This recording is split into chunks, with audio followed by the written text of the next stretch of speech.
Hello everyone, welcome to teaching circle. इस video में हम लोग आर्टिकल 28, 29, 350 और 351 पढ़ेंगे। ये टॉपिक हमारा कंटेम्प्रेरी इंडियन एजुकेशन का है। इसके ऊपर पहले लाइव क्लास हो चुका है, लेकिन ये प्रेजेंटेशन जो है ये पूरा प्रॉपर नोट्स के साथ है। इसे मैंने हिंदी और इंग्लिश दोनों ही नोट्स को अच्छे से लिखा है।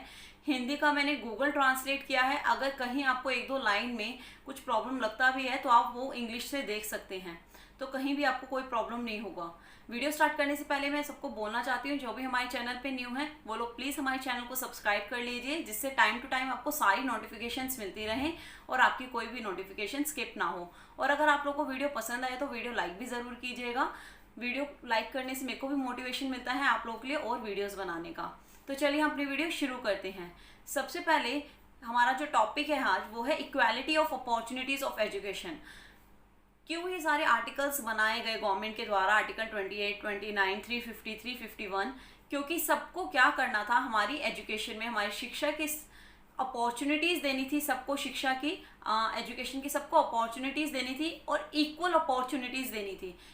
हमारी कंट्री में, इंडिया में क्या है, बहुत ज़्यादा डिफरेंट टाइप्स की कम्युनिटीज़ एग्जिस्ट करती हैं। अलग अलग तरह के समुदाय हैं, उसमें बहुत सारी विभिन्नताएं भी हैं, अलग बहुत सारे डिफरेंसेस भी हैं। तो इसलिए एक डेमोक्रेटिक कंट्री में बहुत ज़रूरी है कि सभी को एजुकेशन के लिए इक्वल अपॉर्चुनिटी मिल पाए, एक इक्वल प्लेटफॉर्म मिल पाए, जिससे सभी आगे अपना डेवलपमेंट कर पाएँ और अपनी शिक्षा को कंप्लीट कर पाएँ, अपना पूरा शिक्षा सीख पाएँ, एजुकेशन को अपना पूरा कंप्लीट कर पाएँ। तो इसीलिए हमारी कंट्री, जिसने अपने आप को डेमोक्रेटिक और सेकुलर सोसाइटी होने का चूज़ किया, सेकुलर सोसाइटी मतलब धर्मनिरपेक्ष समाज, जिसमें किसी भी धर्म के साथ कोई पक्षपात नहीं होगा, उसमें बहुत सी भिन्न भिन्न अलग अलग विभिन्न समुदायों के होने के कारण सभी को समान शिक्षा के अवसर प्रदान करना बहुत ज़रूरी था। इसीलिए शिक्षा के लिए जिसमें समान अवसर प्रदान किए जाएं, गवर्नमेंट के द्वारा, हमारी सरकार के द्वारा बहुत से स्पेशल प्रोविज़न, कुछ स्पेशल विशेष प्रावधान किए गए, आर्टिकल्स बनाए गए जिनके द्वारा सभी को समान शिक्षा के अवसर मिल सके और जिससे जो हमारे सिटीजन्स हैं, जो हमारे भारत के नागरिक हैं, वो भी अपने अधिकारों का प्रयोग कर पाएँ और अपना तो फुलफिलमेंट कर ही पाएँ, अपना तो प्रोग्रेस कर ही पाएँ। इंडिविजुअल प्रोग्रेस तो हो, उसके साथ साथ वो सोशल प्रोग्रेस, सोसाइटी में भी जो हमारे समाज की तरक्की है उसमें भी अपना पूरा योगदान कर पाएँ। कोठारी कमीशन जो है, कोठारी कमीशन ने भी यहाँ रिकमेंड दिया, अपना सिफारिश दिया कि धार्मिक संस्थानों में धार्मिक शिक्षा लेने की बजाय जो स्टूडेंट्स हैं, जो छात्र हैं, उन्हें गवर्नमेंट या प्राइवेट स्कूल्स में, जो हमारे सरकारी और निजी स्कूल हैं, उधर जाके एडमिशन लेना चाहिए और moral, spiritual and social values को एक्वायर करना चाहिए। मतलब सारे जितने भी नैतिक, आध्यात्मिक और सामाजिक मूल्य हैं, उन सभी को, सभी छात्रों को प्राप्त करना चाहिए सरकारी और निजी स्कूलों में जाके, बजाय कि वो लोग किसी भी धार्मिक संस्थानों में जाके सिर्फ और सिर्फ धर्म की शिक्षा लें। अब इसके ऊपर हमारी सरकार द्वारा जो भी आर्टिकल बने हैं, हम उसके बारे में बात करेंगे। आर्टिकल 25 से लेकर आर्टिकल 28 आर्टिकल्स जो हैं, वो सारे आर्टिकल्स धर्म के ऊपर बने हैं, रिलीजियस आर्टिकल्स हैं। लेकिन यहाँ हम जो आर्टिकल सिर्फ एजुकेशन से रिलेटेड हैं, जो हमारी शिक्षा के आधार पर आर्टिकल्स बने हैं, अनुच्छेद बने हैं, उन्हीं के बारे में हम बात करेंगे। तो फर्स्ट आर्टिकल जो है जिसके बारे में हम लोग बात करेंगे वो है आर्टिकल 28। आर्टिकल 28 में क्या कहा गया है? आर्टिकल 28 में कहा गया है कि सभी को अपने धर्म की शिक्षा लेने का पूरा स्वतंत्रता है। आप सब लोग अपने सभी छात्र जो हैं वो अपने धर्मों की शिक्षा प्राप्त कर सकते हैं, लेकिन कुछ निश्चित संस्थानों में ही आप अपने धर्म की शिक्षा प्राप्त कर सकते हैं। आर्टिकल 28 में फ्रीडम दिया गया है, freedom as to attendance at religious instruction और religious worship in certain educational institutions. कुछ निश्चित संस्थाओं में ही, सर्टेन एजुकेशनल इंस्टीट्यूशंस में ही आप लोगों को अपने धर्म की शिक्षा लेने की पूर्ण स्वतंत्रता है। इसको हम और आगे समझें तो आर्टिकल 28 का हमें क्लॉज 1 देखेंगे। क्लॉज 1 में, आर्टिकल 28 के क्लॉज 1 में क्या कहा गया है? आप लोग धार्मिक शिक्षा तो ले सकते हैं कुछ निश्चित संस्थानों में, लेकिन राज्य द्वारा जो स्कूल या संस्थानें स्थापित की गई हैं, यहाँ संस्थानों का अर्थ है, स्कूल से ही अर्थ है, संस्थानों को, स्कूल को ही संस्थानें कहा गया है। जो स्कूल राज्य द्वारा या राज्य की धनराशि द्वारा, राज्य की मदद द्वारा स्थापित किए जाते हैं, उसमें आप लोग धर्म की शिक्षा नहीं ले सकते। आप लोग जो है कुछ निश्चित स्थानों में ही धर्म की शिक्षा ले सकते हैं। पहले आर्टिकल 28 में कहा कि आपको धर्म की शिक्षा लेने की पूर्ण स्वतंत्रता है, आप पूरे की पूरी फ्रीडम है आपको। आप अपना कुछ जो अपना रिलीजियस वर्शिप आपको करना है, रिलीजियस इंस्ट्रक्शंस जो आपको एक्वायर करनी है, वो आप कुछ सर्टेन एजुकेशनल इंस्टीट्यूशंस में ले सकते हैं, कुछ निश्चित संस्थानों में ही ले सकते हैं। लेकिन आर्टिकल 28(1) में कहा गया है, क्लॉज 1 में कहा है कि जो राज्य द्वारा स्थापित हैं संस्थानें या स्कूल, उनमें आप धर्म की शिक्षा नहीं ले सकते। किसी भी एक धर्म की शिक्षा राज्य द्वारा स्थापित किए गए स्कूल में नहीं दी जाएगी। No religious instruction shall be provided in any educational institution. कोई भी रिलीजियस इंस्ट्रक्शन, धर्म का जो आपको शिक्षा है, वो एजुकेशन इंस्टीट्यूशन में प्रोवाइड नहीं करवाई जाएगी। Wholly maintain out of state funds. जो भी स्कूल या संस्थानें जो हैं वो राज्य के फंड्स, राज्य की धनराशि से स्थापित किए गए हैं, उनमें आपको धर्म की शिक्षा नहीं दी जाएगी। इट प्रोहिबिट्स, यह बिल्कुल स्टॉप करता है, रोकता है, religious instruction in any educational institution Holi maintain out of state funds. जो भी स्टेट फंड से, राज्य की धनराशि से संस्थानें बनी हैं, उनमें आप जो है शिक्षा नहीं ले सकते हैं।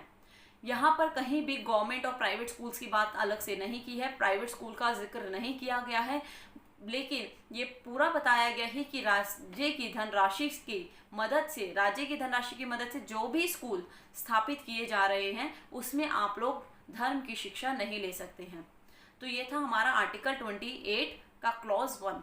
अगर अब हम लोग आर्टिकल 28 का क्लॉज 2 देखें, तो क्लॉज 2 में उन्होंने बोला है कि सारे आप लोग धर्म की शिक्षा राज्य द्वारा स्थापित स्कूल में नहीं ले सकते, लेकिन कोई स्कूल अगर वो किसी ट्रस्ट के द्वारा बनाया गया है या किसी धार्मिक संस्थान ने अपने धर्म के लोगों के लिए बनाया है, तो आप वहाँ पर अपना धार्मिक शिक्षा ले सकते हैं। वहाँ उसमें आपको धार्मिक शिक्षा से कोई नहीं रोकेगा। Nothing in clause 1 shall apply to an educational institution which is administered by the state but has been established under any endowment or trust which requires what religious instruction shall be imparted in such institution। जो भी school endowment या और trust, endowment schools या trust schools वो schools होते हैं जो कुछ कोई एक पर्टिकुलर धर्म जो है, कोई धार्मिक संस्थान अपने छात्रों के लिए धार्मिक शिक्षा प्रदान करने के लिए एक स्कूल जो ओपन करता है, या कोई ट्रस्ट के द्वारा जो स्कूल ओपन होता है जिसमें स्टेट की धनराशि नहीं लगी है, जिसमें राज्य की धनराशि नहीं लगी है, जिसको बनाने में राज्य का फंड, जो स्टेट फंड है, वो नहीं लगा है, अगर वो किसी ट्रस्ट के थ्रू किसी कोई एंडोनमेंट स्कूल है, उसमें आप लोग जो है वो अपने धर्म की शिक्षा प्राप्त कर सकते हैं। लेकिन आप लोग आर्टिकल 28(1) में जो क्लॉज 1 था, उसमें साफ साफ बताया है कि राज्य द्वारा स्थापित किए गए स्कूल में आप लोग धार्मिक शिक्षा प्रदान नहीं कर सकते हैं। अब हम लोग बात करेंगे आर्टिकल 28(3) की। क्लॉज 3 क्या कहता है? आर्टिकल 28 क्लॉज 3 में कहा गया है कि राज्य द्वारा जो स्थापित किए गए हैं स्कूल, उन स्कूलों में किसी भी छात्र को ये फोर्सफुली, ज़बरदस्ती किसी भी धर्म को अपनाने के लिए नहीं कहा जाएगा। यहाँ पर मैं एक एग्जांपल देती हूँ कि जैसे जो हमारे राज्य द्वारा स्थापित स्कूल हैं, गवर्नमेंट स्कूल जो हैं, उसमें भिन्न जातियों के बच्चे आकर पढ़ रहे हैं, लेकिन जो स्कूल्स हैं उसमें सभी तरह की जो है एक्टिविटीज़ होती हैं, सभी के धर्मों के भी अपने अपने कार्य होते हैं। जैसे कोई एक सिख का जुलूस निकलना है स्कूल में, कुछ सिख बच्चे के द्वारा जुलूस निकाला जा रहा है, तो जो बच्चा सिख नहीं है उसके ऊपर उसको नहीं ज़बरदस्ती बोला जाएगा, या उसको ज़बरदस्ती उसके ऊपर ये थोपा नहीं जाएगा कि आप भी उस जुलूस का आकर हिस्सा बनिए। अगर वो बच्चा जुलूस में पार्टिसिपेट नहीं करना चाहता है, जुलूस में नहीं पार्ट लेना चाहता है, तो उसको कोई भी ज़बरदस्ती फोर्स नहीं कर सकता। मतलब कि राज्य द्वारा स्थापित स्कूल में किसी भी छात्र के ऊपर किसी भी धर्म को अपनाने के लिए कोई भी ज़बरदस्ती नहीं की जाएगी। ये आर्टिकल 28 के क्लॉज 3 में लिखा है। No person attending any education institution recognized by the state receiving aid out of state funds shall be required to take part in any religious instruction or that may be imparted in such institution or to attend any religious worship that may be conducted in such institution or in any premises attached thereto unless such person if such person is a minor his guardian has given a consent thereto। किसी को भी छात्र को ये force नहीं किया जाएगा कि आप किसी भी रिलीजियस वर्शिप का पार्ट बने। अगर आपका वो धर्म नहीं है और कोई छात्र उसका पार्ट नहीं बनना चाहता, उसमें पार्टिसिपेट नहीं करना चाहता, तो उसको बिल्कुल भी ज़बरदस्ती उसके ऊपर वो धर्म अपनाने के लिए कोई फोर्स नहीं किया जाएगा। तो ये थे हमारे आर्टिकल 28। आर्टिकल 28 में कहा कि पहले आपको आज़ादी है अपना कोई भी धार्मिक शिक्षा लेने की कुछ निश्चित संस्थानों में। फिर आर्टिकल 28 के क्लॉज 1 में कहा गया कि जो राज्य द्वारा स्थापित स्कूल हैं उसमें आप लोग धार्मिक शिक्षा प्राप्त नहीं कर सकते। फिर आर्टिकल 28 के क्लॉज 2 में कहा गया लेकिन कोई जो एंडोनमेंट के स्कूल्स हैं या ट्रस्ट के जो स्कूल्स हैं उसमें आप लोग अपना धार्मिक शिक्षा ले सकते हैं क्योंकि वो राज्य द्वारा स्थापित नहीं किए गए हैं। फिर आर्टिकल 28 क्लॉज के 3 में कहा गया कि अगर आप लोग राज्य द्वारा स्थापित स्कूलों में हैं भी तो वहाँ किसी भी छात्र को ये फोर्स नहीं किया जाएगा कि आप कोई भी रिलीजियस वर्शिप, कोई भी विशेष धार्मिक पूजा में पार्टिसिपेट करें। वो आपकी मर्जी है, आपको करना है नहीं करना है, लेकिन आपके ऊपर कोई भी ज़बरदस्ती नहीं की जाएगी। तो ये आर्टिकल 28 था जो एजुकेशन से रिलेटेड, शिक्षा से रिलेटेड बनाया गया, जिसमें कोशिश की गई सरकार द्वारा कि सभी को शिक्षा के समान अवसर मिल पाएँ। अब हम लोग आर्टिकल 29 देखेंगे। आर्टिकल 29 क्या कहता है? जहां आर्टिकल 28 में रिलीजियस एजुकेशन की बात हुई है, वहीं आर्टिकल 29 में माइनॉरिटीज़ की बात हुई है, अल्पसंख्यकों की बात हुई है। अल्पसंख्यक वो होते हैं जिनकी संख्या कम होती है समाज में, एक होते हैं जो मेजॉरिटी में होता है, और माइनॉरिटीज़ जिनकी संख्या कम है समाज में, तो उन्हें माइनॉरिटीज़ कहा जाता है, अल्पसंख्यक कहा जाता है। उसमें बताया गया है आर्टिकल 29 में माइनॉरिटीज़ के हक के लिए बात की गई है कि उन्हें किस तरीके से हम लोग शिक्षा में इक्वल अपॉर्चुनिटी देंगे, एजुकेशन में हम लोग उन्हें समान अवसर जो हैं वो प्रदान करेंगे।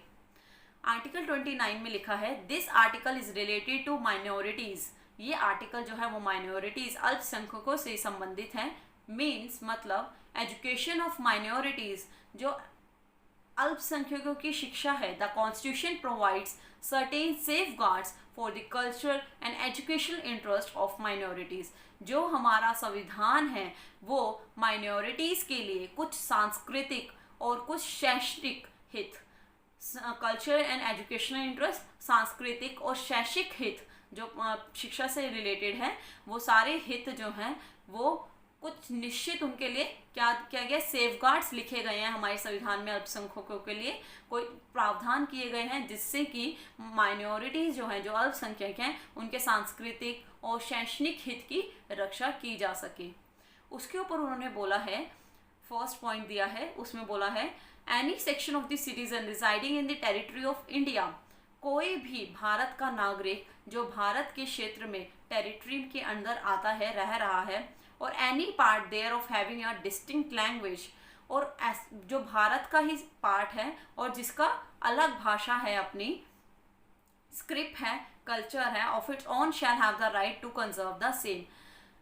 भारत के क्षेत्र में आने वाले सभी अल्पसंख्यकों को ये अधिकार है, उनकी रक्षा की जाएगी, जिनकी अपनी अलग भाषा है, अपना अलग कल्चर है, अपनी अलग संस्कृति है। जिन भी अल्पसंख्यकों की अपनी अलग संस्कृति और भाषा है, उन सभी की रक्षा भारत के अंदर की जाएगी।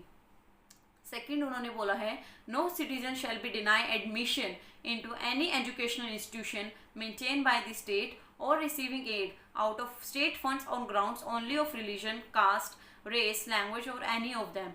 किसी भी नागरिक को स्कूल में एडमिशन लेने के लिए मना नहीं किया जाएगा, चाहे वो माइनॉरिटीज़, अल्पसंख्यक में से ही हो क्यों ना हो, लेकिन किसी के साथ भी जाति, लिंग के आधार पर कोई भेदभाव नहीं होगा और उन्हें स्कूल में एडमिशन लेने से मना नहीं किया जाएगा। सभी का जो है एडमिशन स्कूल में होगा। सभी जो भी स्टेट फंडेड स्कूल्स हैं उसमें अगर कोई भी स्टूडेंट जो है वो एडमिशन लेना चाहता है, वो चाहे अलग रेस कास्ट का हो, अलग उसका लैंग्वेज हो, लेकिन उसको स्कूल में एडमिशन लेने से मना नहीं किया जाएगा।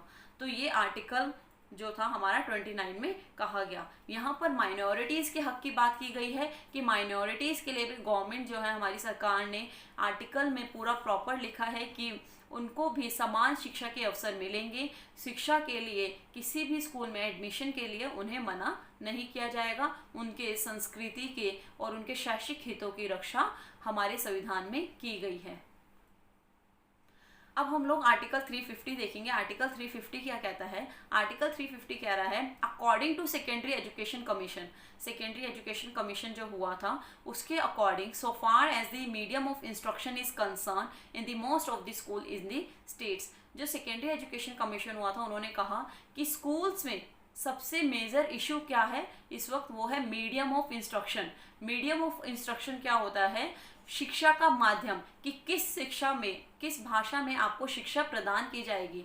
क्योंकि जब तक आपको अपनी भाषा ही नहीं आएगी, अगर आप लोग जो हैं वो हिंदी में सीख ही नहीं पाते, बोल ही नहीं पाते, हिंदी को समझ ही नहीं पाते, और हिंदी में अगर आपको शिक्षा प्रदान करवाई जाए तो आपके लिए शिक्षा लेना बहुत ही मुश्किल रहेगा।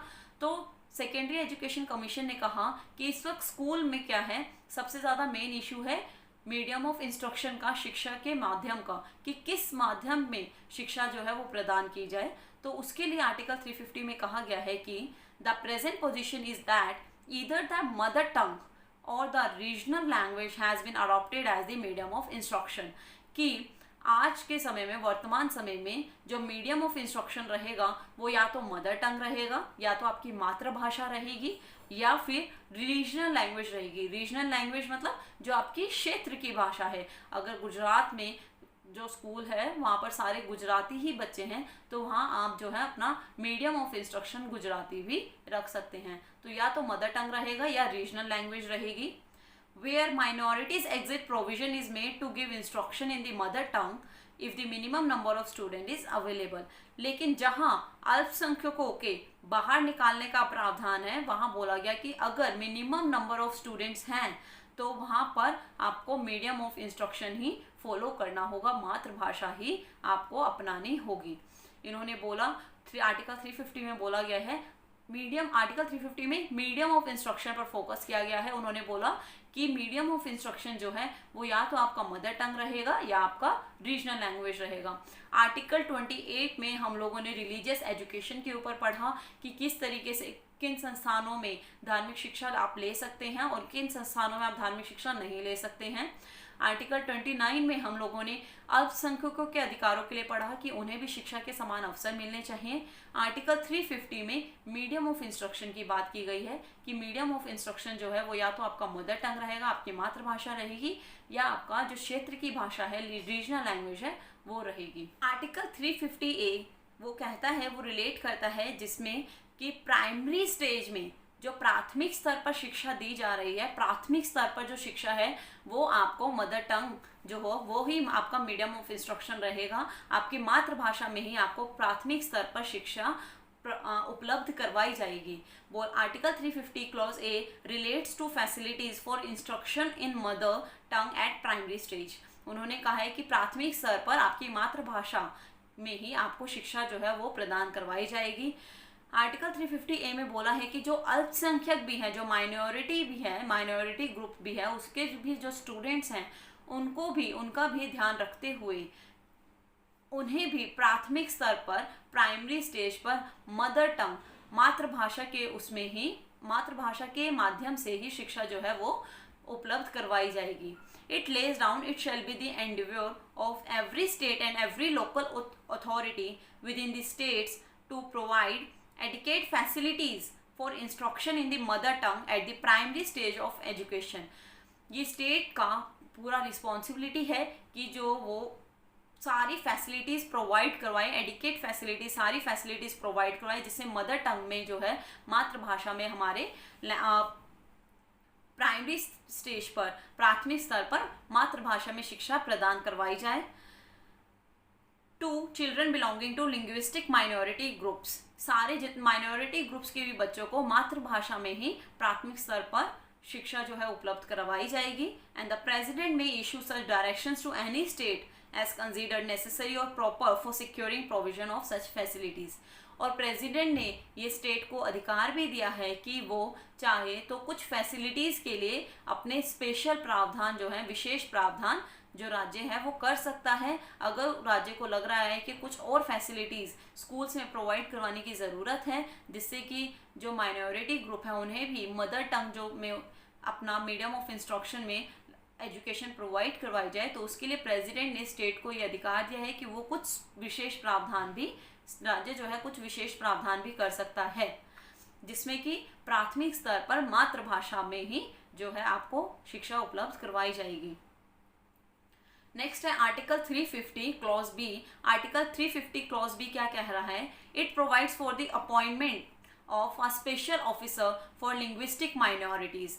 इधर अब आर्टिकल 350 क्लॉज बी में एक ऑफिसर को अपॉइंट किया जा रहा है अल्पसंख्यकों के लिए, मतलब कि यहाँ पर कि अल्पसंख्यकों की भाषा की संस्कृति के बचाव के लिए ये एक ऑफिसर भी अपॉइंट करवाया जा रहा है। ये ऑफिसर सब देखेगा कि क्या हमारे कॉन्स्टिट्यूशन में जो भी प्रावधान लिखे हैं, जो सेफ गार्ड्स लिखे हैं माइनॉरिटीज़ के लिए, अल्पसंख्यकों के लिए, क्या उन्हें वो सारी फैसिलिटीज़ मिल भी रही हैं या नहीं।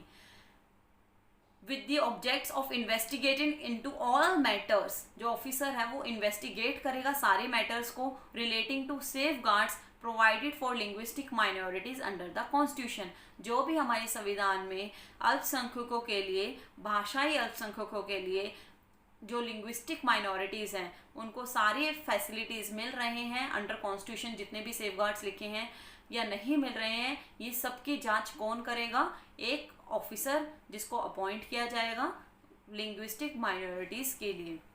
तो यहाँ पर आर्टिकल 350 बी में क्लॉज बी में ऑफिसर की बात की गई है, यहाँ एक ऑफिसर जो है वो हमें अपॉइंट करना है।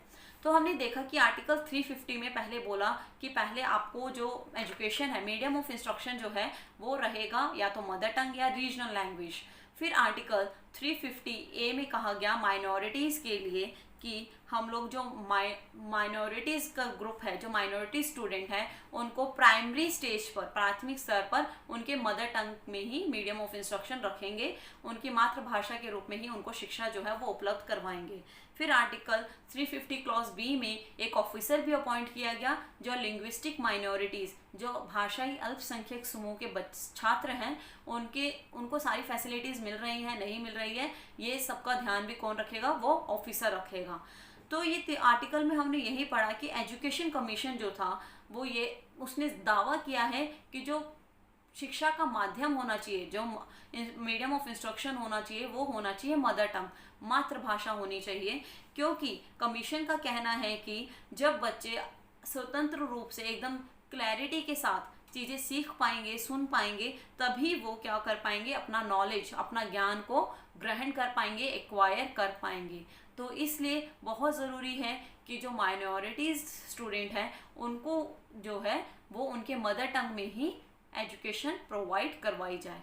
तो इसी तरीके से ये पूरा आर्टिकल 350 इस पे फोकस करता है माइनॉरिटीज़ ग्रुप के स्टूडेंट्स के ऊपर कि उन्हें किस तरीके से इक्वल अपॉर्चुनिटीज़ मिल पाए एजुकेशन के लिए, वो लोग कहीं पे भी एजुकेशन से डिप्राइव्ड ना रह जाएं, वंचित ना रह जाएं, उन्हें सभी समान अवसर मिल पाए, इक्वल अपॉर्चुनिटीज़ मिल पाए अपनी एजुकेशन को, अपनी शिक्षा को कंप्लीट करने के लिए।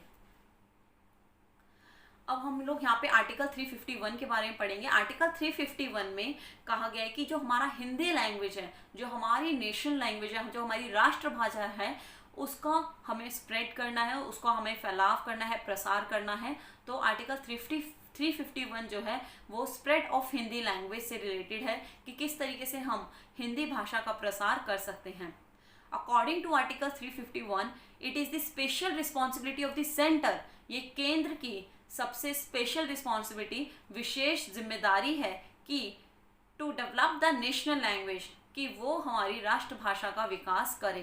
Therefore Hindi, so that it may serve as a medium of expression for all elements of the composite culture of India, कि जो हिंदी है वो हमारा कॉम्पोजिट कल्चर, पूरा समग्र संस्कृति के सभी तत्वों के लिए अभिव्यक्ति के माध्यम के रूप में कार्य करे। तो हमारा हिंदी जो है वो मीडियम ऑफ एक्सप्रेशन रहना चाहिए ये हमारे केंद्र सरकार की, हमारी सेंटर की जिम्मेदारी है, रिस्पॉन्सिबिलिटी है कि वो हमारा डेवलपमेंट करे नेशनल लैंग्वेज का।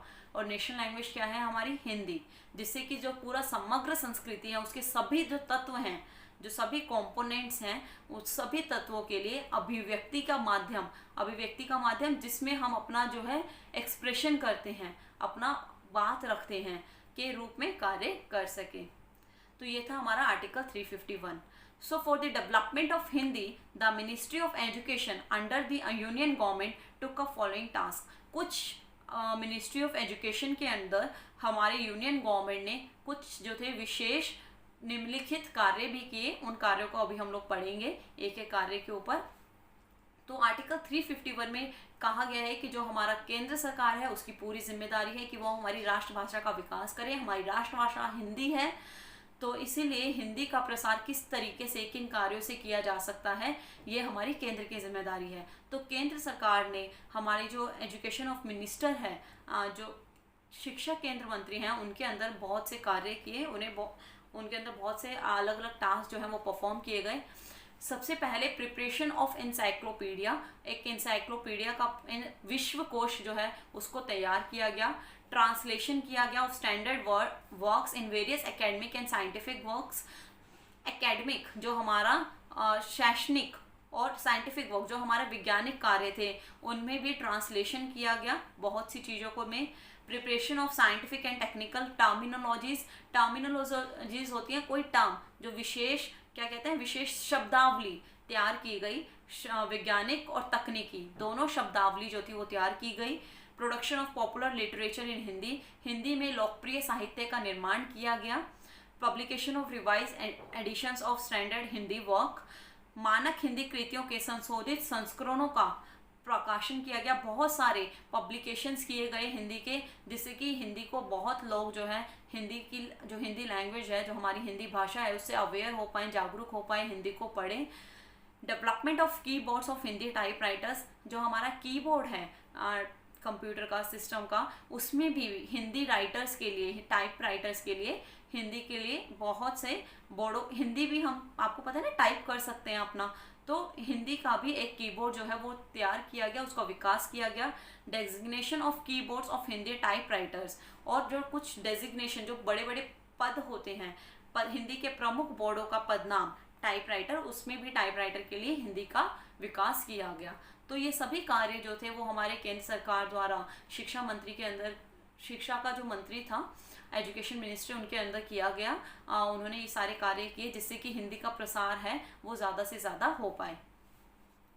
तो हिंदी के प्रसार के लिए और कुछ कदम भी उठाए गए। स्कॉलरशिप्स जो थी वो दी गई बच्चों को। Scholarships are given for the study of Hindi, कि हिंदी के अध्ययन के लिए आपको स्कॉलरशिप दी जाएगी अगर कोई हिंदी में पूरा अपना एजुकेशन, जो अपनी शिक्षा है, पूरा करना चाहता है। Facilities have been provided to central and state government employees to learn Hindi. केंद्र और राज्य जो सरकार के एम्प्लॉयज़ हैं, कर्मचारी हैं, उनको भी हिंदी सीखने के लिए सुविधाएं प्रदान की गई। Assistant is given to non Hindi speaking states to propagate Hindi. गैर हिंदी भाषाई जो थे उनको भी हिंदी के प्रचार के लिए सहायता दी जाती है। तो ये सारे प्रोविजंस जो थे, जो प्रावधान थे, ये हमारी सरकार द्वारा किए गए जिससे कि हिंदी का विकास जो है वो ज़्यादा से ज़्यादा हो पाए। तो हमने इस वीडियो में सारे आर्टिकल जो भी एजुकेशन रिलेटेड हैं, जो भी शिक्षा से संबंधित हैं, वो सारे ही अनुच्छेद जो हैं वो हमने इस वीडियो में किए हैं। अगर आपको कोई भी डाउट है या कोई भी आर्टिकल नहीं समझ आया है तो आप लोग मुझसे नीचे कमेंट सेक्शन में पूछ सकते हैं। इस वीडियो में इतना ही। वीडियो को देखने के लिए thank you so much. All the best and take care.